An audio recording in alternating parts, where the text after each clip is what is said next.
Hello everyone. Welcome back to STS. 사이언스, 테크놀로지, 이코노미, 스트래티지 등을 고민하는 곳입니다. 쉐벌 유수라는 말이 갑자기 생각납니다. 어느덧 4월 중순이 시작하고요. 이제 1분기 GDP 속보치가 발표되는 그런 시즌입니다. 4월 18일 발표 예정인 중공의 1분기 GDP 속보치 전망됐는데 전 분기 대비 마이너스 0.8% 역성장한다는 겁니다. 그래서 지난 4분기에 0% 성장했기 때문에 이것은 사실상 중공 경제도 리세션이 진행된다 이렇게 봐야 할 것 같고요. 그런데 저 숫자, 저 역성장한다는 거 저는 별로 놀랍지 않습니다.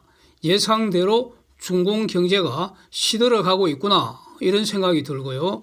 그래서 2분기 이후에도 중공 경제의 고통은 계속된다 저는 이렇게 봅니다.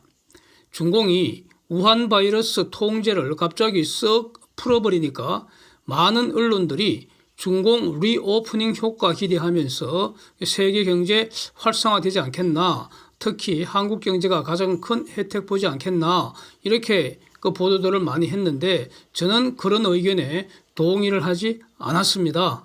그런 내용을 이 영상을 통해서 계속 밝혔습니다. 중공 경제 매우 어려워질 거 여러 차례 말씀드렸습니다. 전년비로는 1.8% 성장인데 이 숫자도 지난 4분기 2.9%보다 현저하게 둔화된 것이고요. 근데 요 문제는 제가 요걸 그림으로 그린 거 한번 보시죠. 장기적으로 성장률이 우하향하고 있다. 이것이 명확하게 확인이 됩니다. 중공도 인구가 급격하게 지금 감소하고 있고 노령화되고 있기 때문에 이로 인해서 장기 저성장 국면으로 진행한다 이렇게 봐야 하고요. 여기에 더해서 미국과 세계의 경제전쟁의 주적이 바로 중공 아닙니까? 그래서 중공 경제 고난의 시기 더 심해질 것이다 이렇게 정리를 하겠습니다. 이제 1분기 GDP 관련해서 미국은 이코노미 나우 전망치 1.5%가 지금 어저께 발표됐고요. 한국은 아직 공식 전망치는 없는 것으로 알고 있습니다. 다만 저는 개인적으로 이미 여러 차례 말씀드린 것처럼 마이너스 1%에서 마이너스 0.8% 역성장할 것으로 보고 있고요. 그래서 한국 경제도 공식적으로 리세션 상태로 들어간다 이겁니다. 이번 주 12일에는 미국 3월 CPI 발표 있고 13일에는 PPI 발표가 있는데 3월 CPI는 5.2%로 전망이 돼서 2월의 6%보다는 많이 둔화됩니다. 그런데 여기서 코어 CPI는 5.6%로 2월의 5.5%보다도 올라간다는 겁니다. 즉 CPI 둔화는 에너지 가격 급락에 기인한 것으로 봐야 할 것 같고 다른 물가들은 더 이상 둔화되지 않는다. 이걸 주목을 해야 할 것 같습니다. 그래서 만약에 유가나 가스 가격이 여기서 올라버리면 미국의 물가가 다시 비상 걸릴 수 있겠다 이런 겁니다. 그나마 다행인 것은 3월 PPI가 3.1%로 2월의 4.6%보다도 크게 둔화된다. 그리고 그 둔화 추세가 점점 가속되는 것 같다. 이게 지금 상당한 위안이 됩니다. 아시는 것처럼 이 PPI는 그러니까 장내 CPI의 선행 지수로 그런 의미가 있기 때문입니다. 그다음에 코어 PPI도 둔화 추세가 이어지고 있습니다. 그러나 CPI 지수 그 자체는 2월에 300.84였는데 3월에는 300.86으로 지금 계속 올라가고 있다는 겁니다. 그래서 여전히 물가는 가장 큰 위협 요소로 작용할 것 같습니다.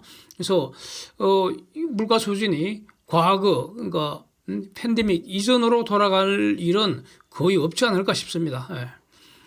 이런 사실을 다 반영을 해서 5월 3일의 FOMC 기준금리 인상 확률 분포가 지난주만 해도 동결 확률이 살짝 더 높았는데 현재는 25bp 또 올린다는 확률이 71%로 변해 있습니다. 이 정도면은 올라갈 가능성이 높다고 정리를 하고 대응을 해야 할 것 같습니다. 근데 아직 이제 한 2주가량 남았기, 3주 남았죠. 3주 남았기 때문에 관련 여러 지표들 또 이 확률 분포 변하는 거 계속 추적을 해야 한다 뭐 이런 겁니다.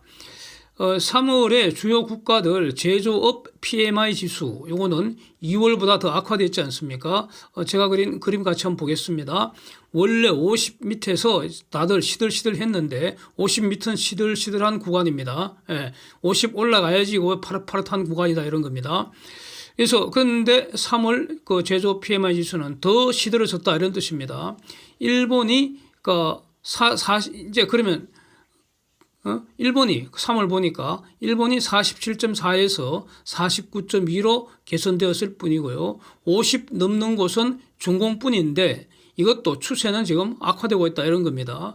4월 전망치가 지금 이제 한두 군데씩 발표가 되고 있는데 독일, 프랑스가 찔끔 그냥 개선되는 것 같고요. 그러나 의미가 없고, 근데 이거는 또 이제 그 결과를 봐야 알고요. 미국하고 EU도 악화되는 모습입니다. 그래서 이게 다음 주 정도면 뭐 제대로 좀 그 전망치가 나올 것 같아서 본격적인 거는 그때 그 봐야 될 것 같습니다. 요즘에 러시아 그 루블 환율 상승이 매우 심상치 않습니다. 그림 한번 보시죠. 22년 2월에 유크레인 침략 전쟁을 개시한 직후에 루블 환율이 수직 상승했죠.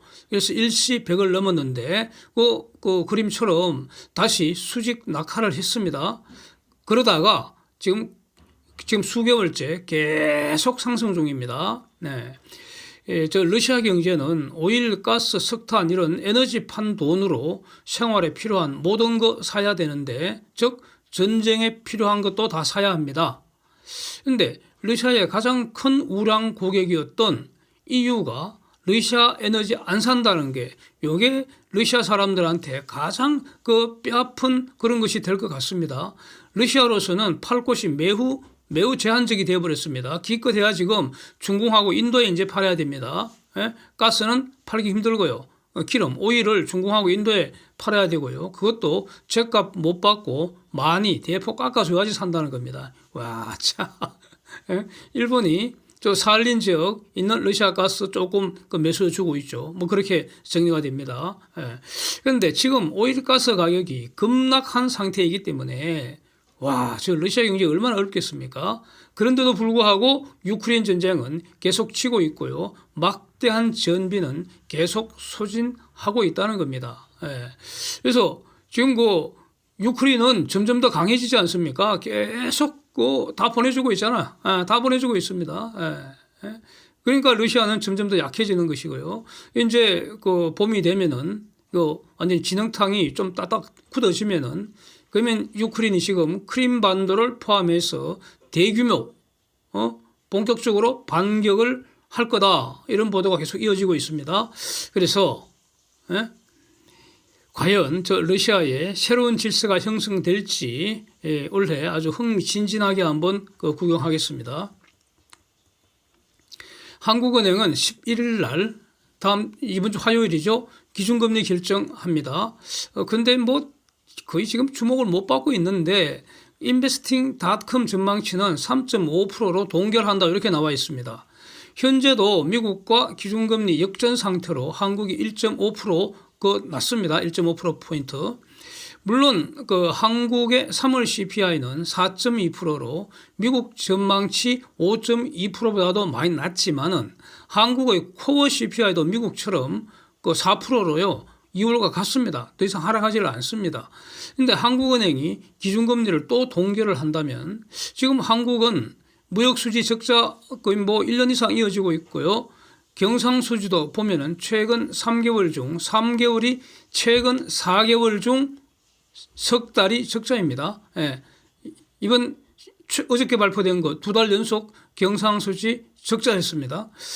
그래서 만약 기준금리 동결해버리면 환율 상승 압박 상당히 받지 않겠나 싶습니다.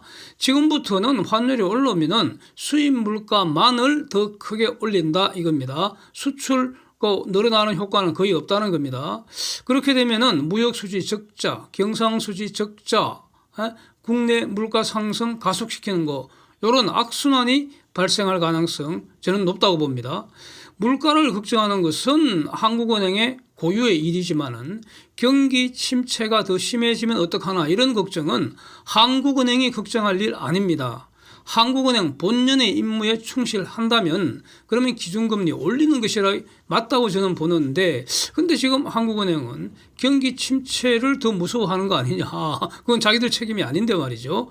그래서 중앙은행 독립성의 그 본질과 그 한계, 이거 다시 생각하게 만드는 것 같습니다. 이거 지금 선택은 딱 두 개 아닙니까? 1번, 금리 올릴 거냐. 금리 올리면은 물가 안정에는 도움이 되죠. 그런데 대신에 경기 침체를 더 심하게 할 것이고 과다 채무자의 고통이 이제 가중되게 됩니다.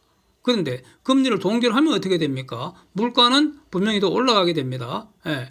대신에 경기 침체는 약간 누그러뜨리고 과다 채무자의 금리 고통은 좀 덜어줄 수가 있겠죠. 예, 이겁니다.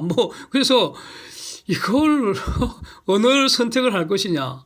이거는 어떤 선택을 할 것인가. 요걸 이제 따라서 해본다면은, 검토를 해본다면은, 물가 상승은 전체 국민에 대한 무차별 약탈입니다. 예, 물가 상승은 약탈입니다. 예, 전체 국민을 대상으로 한 무차별 약탈이 바로 물가 상승입니다. 예, 물가 상승에 책임이 없는 자도 공격받고 피투성이가 된다, 이런 뜻입니다. 그런데 금리 상승의 결과로 고통을 받는 경우라는 것은 부채를 늘린 자의 자기 책임입니다. 예? 그렇잖아요. 그런 의미 강하지 않습니까? 그래서 물가 안정이 가장 큰 공익이다. 저는 이렇게 정리를 하고요. 따라서 기준금리는 이번에 올리는 것이 맞다. 저는 그렇게 생각을 합니다. 예. Thanks for watching. See you next time.